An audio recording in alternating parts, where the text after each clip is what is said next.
All right, guys, today we're giving you the down low on HOA fees. You better get fired up. Lissette, what's happening? Hey, Joe, how are you? I'm amazing, man. Happy Monday. Did you have a good weekend? Awesome weekend. Beautiful weather. Good. Well, listen, we wanted to go over HOAs, right? What do you get with your HOA fee? What do you maybe not get?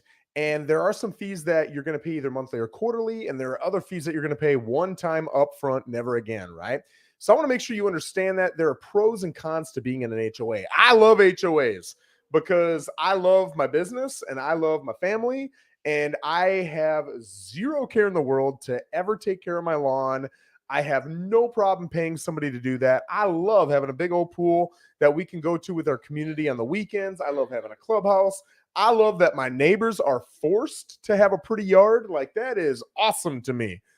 Other people hate it, right? Other people have big boats, RVs, whatever, and they just want to have a good time, man. And they don't want anybody telling them they can't do this, they can't do that, they can't leave their, pickup truck that's got a commercial sticker on the side of it outside. They want to be able to park their boat on the side of their house.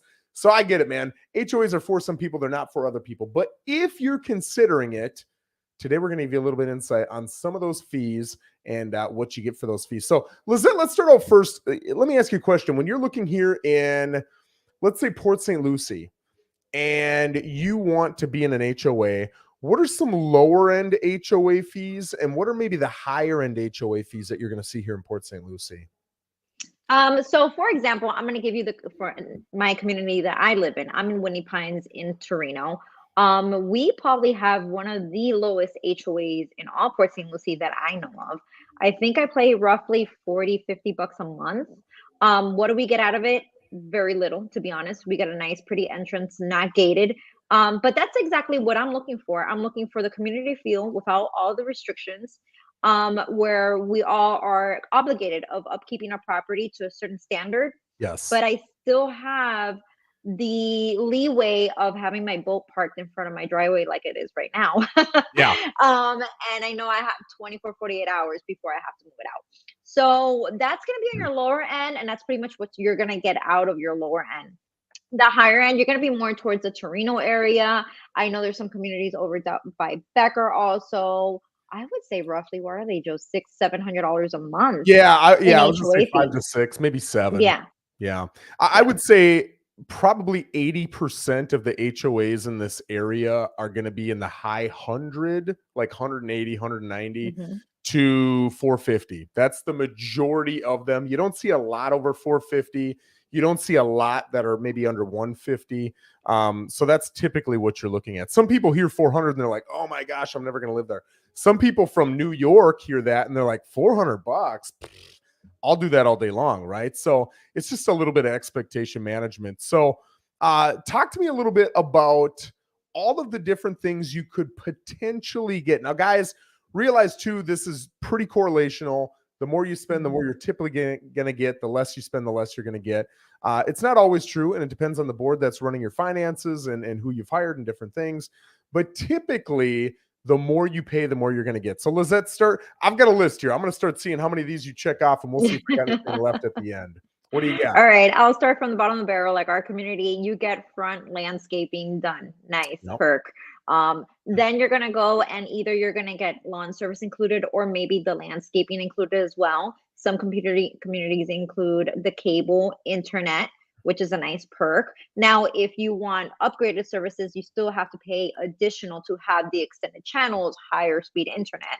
If you're lucky, you get a pool, tennis courts, pickleball is really big. And there's some communities now coming in tradition that are specializing in their pickleball courts or whatever you call them. That's big lately. Yeah, it really is. Clubhouses. I know over in Kings Isle, they have like shuffleboard and just so many amenities. They even have transportation to the residents to take them over to Publix or even a medical center. And those are big ones. Yeah, for 55 and over communities. It's a nice little feature to have there for the community.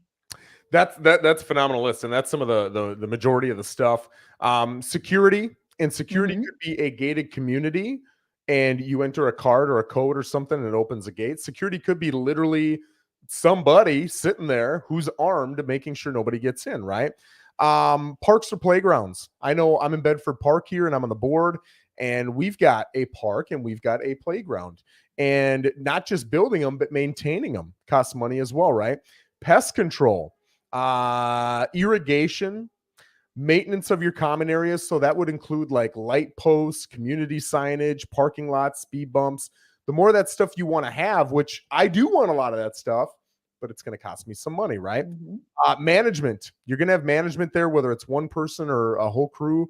You're going to have management, right? And I can tell you, being a board member, some people want less fees, but I want to be taken care of. Well, you're not going to get both, right? You got to pay for the management if you want the management. A gym. You might get a gym. Sometimes it's a big, robust gym. Sometimes it's a small gym, but it gives you something where, hey, if you just want to roll it in your pajamas, get over to the gym, you might be able to do it instead of going over to LA Fitness or something. Activities. So Lissette mentioned a lot of activities. They might actually pay a person to come in and run some of these, maybe yoga or shuffleboard, or they'll bartend happy hours every Tuesday and Thursday, or whatever it is. You've got somebody to come in and actually do some of that stuff. If you are on a golf course, right, you might pay to have access to the golf course. Sometimes it might cover the whole thing. Sometimes it might cover, partial. But that's something you'd want to ask too if you're on a golf course. If you're on the water, you might have boat storage or marina, something like that. And then if you are in a shared unit, whether it's, a condo or a townhouse, you've got some sort of shared walls. They're not necessarily going to expect each individual person to pay for their roof because it's one roof over, let's say, 6 townhouse units or whatever it is, right? So you'll each be part of your fee every single month will go into a reserve fund so that when you need a new roof, when you need new paint, whatever it is you need that's kind of shared, that account will pay for all that, right? So you've got that as well. Now, Lissette, let's talk about some of the fees that you got to pay one time up front, never again, but they're a little bit bigger fees. We're not talking $150 to $400 here. What are some of those upfront fees? Sometimes you're going to have the capital contribution fee that you have to buy into the community. I could think one in particular, right in north of Martin County, and their fees, I want to say, are about $80,000-$90,000 to buy in.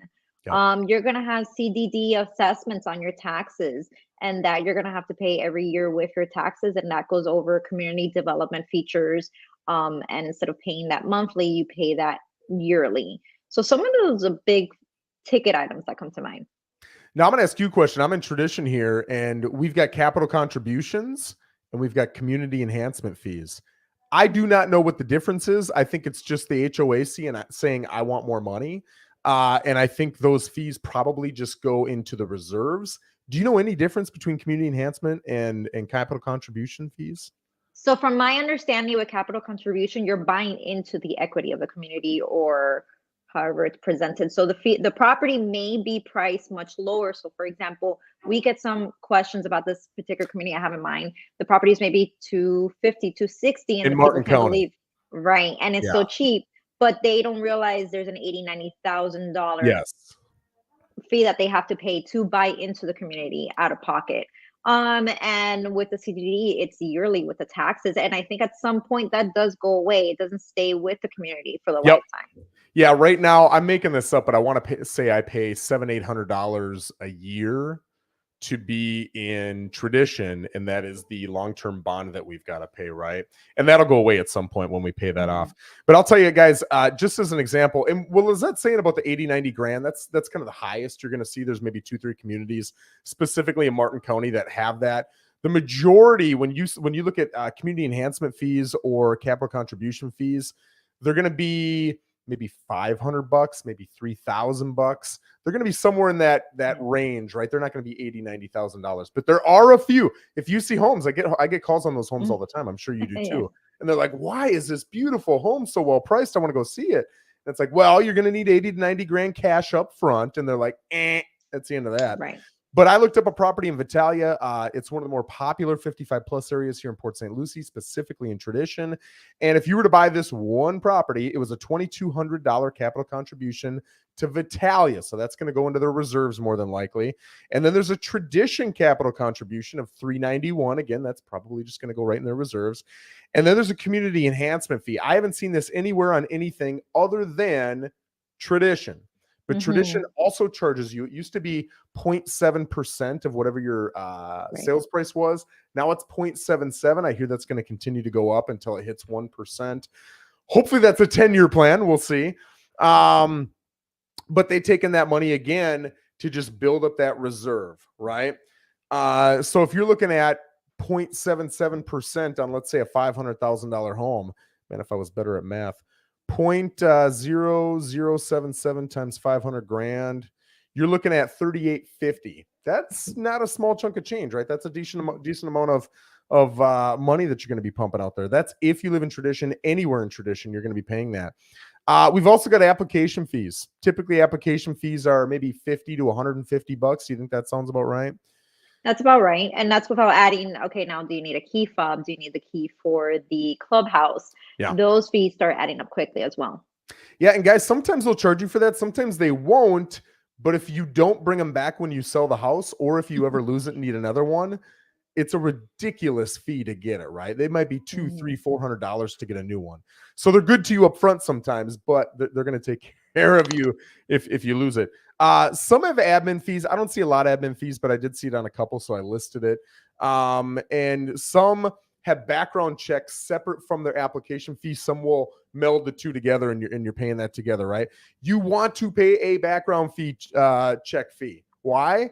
Because I want to make sure that when Lissette moves in, she pays it too. She might be a felon, man. So you want to make sure that is being charged. No offense, bud. But you want to make sure that that's being charged so that you can protect everything that's in there, right? Especially your family. So that's pretty much everything that I could think of when it came to the different fees that can be charged in an HOA, whether it's upfront or the revolving monthly or quarterly. Guys, this is important too. Some will charge quarterly, some will charge monthly. But when you get that initial welcome packet from your HOA, it'll tell you what they do. And they'll usually set you up on an automatic payment and whatever. Or you can pay by check, whatever it is, right? Every HOA is different.